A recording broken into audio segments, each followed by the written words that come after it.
Well, leaders from developing countries have criticized some of the world's richest countries and governments for driving global warming.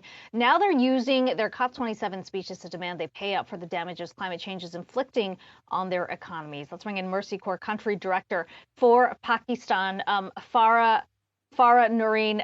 Farah, it's good to talk to you today. Pakistan has kind of become the face of this issue in terms of getting some kind of compensation for loss and damages. These countries succeeded in getting it on the agenda at COP27. You've got some countries like Scotland who have come forward, added additional funds. Is that sufficient based on what you have heard so far? Yeah, thank you very much. First of all, you're very right. In every conversation that's happening around loss and damage, Pakistan is being discussed, and what has happened in Pakistan earlier this year, the impacts of which a large population of the country is currently facing and is going to face for a long time.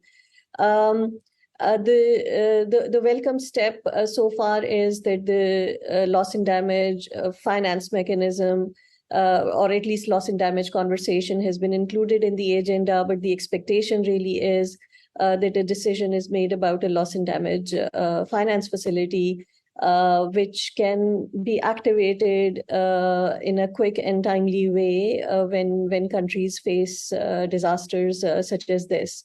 So as far as the inclusion of loss and damage discussion is concerned, it's a great thing that it has been included in the agenda. There's, like I said, there's a lot of hope about where this conversation goes and whether it turns into practical steps and actions. That's something that remains to be seen, and people are really hoping that this whole conversation moves beyond words and into real action.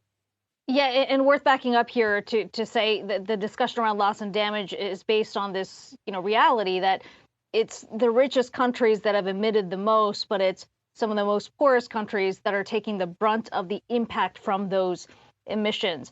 You're out in the field in Pakistan. We've seen those images coming in, especially this year when the flooding happened. Can you talk a bit more about the impact climate change has had on the country and how that has changed the way people are living? Yes, really, of course, there has been a lot of coverage of what has happened in Pakistan, but I think this is something that needs to continue to be highlighted, because the country, since the beginning of this year, has seen a series of weather-related events and climate-related events that have really affected the same population over and over again. The biggest thing that then happened, it started with the heat wave at the beginning of the year, but then the monsoons set in early. There was an expectation that it will rain maybe more than the usual amount of rain, but the kind of rain that the country faced was something completely extraordinary and unprecedented. This was not something anybody had even imagined, and it went on for 2.5 months.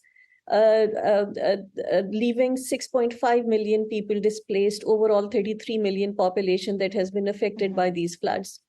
And it's a large geographical area and a large population that has been impacted by these floods. In several of these areas, the water has still not receded, is likely not to recede in the next few months. And we are not only seeing displacement of a huge population and the basic needs that this population have, including access to clean drinking water and hand washing and food, but also they have lost the crop that was existing at that time, but they have also lost their future crops, especially in the areas where the water has not receded. So there's a huge economic and food security impact on this population, and this is completely, it would be stating the obvious, that this is completely climate change related, and huge cost to the people who have been affected by the floods. Farah, really quickly, U.S. is one of those countries that have for long resisted the idea of some kind of reparations. The concern partly has been about how any money that's put towards a fund would be deployed. How do you think loss and damage should be defined?